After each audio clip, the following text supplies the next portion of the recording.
ఏది అయినా ఆచి చికెన్ మసాలా. తెలంగాణ ఉద్యమకారులను గుర్తించేందుకు కాంగ్రెస్ ప్రభుత్వం కమిటీ వేయడం పట్ల ఉద్యమకారులు హర్షం వ్యక్తం చేశారు. అమరవీరుల స్తూపం వద్ద కాంగ్రెస్ అగ్ర నాయకురాలు సోనియా గాంధీ, సీఎం రేవంత్ రెడ్డి చిత్రపటాలకు పాలాభిషేకం చేశారు. అనంతరం కేక్ కట్ చేసి సంబరాలు చేసుకున్నారు. రాష్ట్రాన్ని సాధించుకున్న ఉద్యమకారులకు ఇప్పటి వరకు న్యాయం జరగలేదని కాంగ్రెస్ కార్యాచరణ ప్రకటించడాన్ని హర్షిస్తున్నట్లు ఉద్యమకారులు తెలిపారు. ఉద్యమకారులకు హామీ ఇచ్చినట్లు 250 గజాల ఇంటి స్థలం, ఇళ్ల నిర్మాణానికి నిధులు, పెన్షన్ సౌకర్యం వంటి సమస్యలను పరిష్కరించాలని ఉద్యమకారులు కోరారు.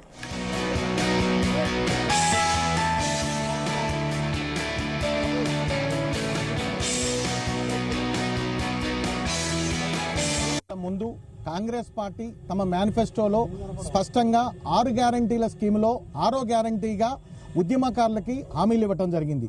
ప్రతి ఉద్యమకారుడికి 250 చదరపు గజాల స్థలాన్ని, గృహ నిర్మాణానికి 10 లక్షల రూపాయలని, అదేవిధంగా అమరవీరుల కుటుంబాలను ఆదుకుంటామని, పెన్షన్ సౌకర్యాన్ని 25,000 తగ్గకుండా ఇస్తామని హామీ ఇవ్వడం జరిగింది. అన్న ప్రకారమే మేము దాన్ని నమ్మి సోనియా గాంధీ గారి మీద విశ్వాసంతో 33 జిల్లాల కమిటీలు శక్తివంచం లేకుండా తెలంగాణ ఉద్యమకారుల ఫోరం ఆధ్వర్యంలో మేము పనిచేశాము. అస్తం గుర్తుతోని ఓటేసి కాంగ్రెస్ పార్టీని అధికారంలో తీసుకొచ్చాము. మరి అధికారంలోకి వచ్చిన తర్వాత 6 గ్యారంటీలు 5 గ్యారంటీలు అమలు చేస్తున్న 6వ గ్యారంటీని అమలు చేయట్లేదు, ఎందుకు చేయట్లేదని రకరకాల నిరసనలు మేము తెలియజేశాం.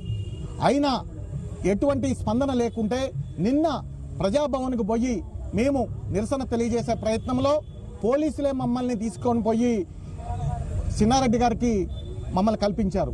సారు, మేము మీ సమస్యలను పరిష్కరిస్తాము అని principal secretary to Revanth Reddy గారికి, శేషాద్రి గారికి లెటర్ రాశారు. అన్న ప్రకారమే వాళ్ళు పోలీసులే మమ్మల్ని తీసుకెళ్లారు సెక్రటేరియట్కి తీసుకెళ్లిన తర్వాత మాకు స్పష్టంగా హామీ ఇవ్వటం జరిగింది. 1 వారం రోజుల్లోపల మీ కమిటీని ఏర్పాటు చేస్తాము, ముఖ్యమంత్రి గారి దృష్టిలో ఉందన్నారు. అన్నట్టుగానే మేము ఖమ్మం రాకముందే జీవోన్ రిలీజ్ చేయడం జరిగింది. మేము చాలా సంతోషంగా ఉన్నాం. దీనికి గాను మేము చాలా హ్యాపీగా ఉండి మేము ఈరోజు శ్రీమతి సోనియా గాంధీ గారికి, అదేవిధంగా రేవంత్ రెడ్డి గారికి పాలాభిషేకం చేశాము, కేక్ కటింగ్ చేశాము. అదేవిధంగా మిగతా ఉద్యమకారులందరూ కూడా చాలా రెట్టింపు ఉత్సాహంతో ఈరోజు ఉన్నారు. దానికి కారణం మీ యొక్క జీవోనే. కానీ ఈ జీవోనైతే తీసుకొచ్చారు, దానికి సంతోషమే. కానీ ఈ జీవో విధి విధానాల్ని బహిర్గతం చేయాలి.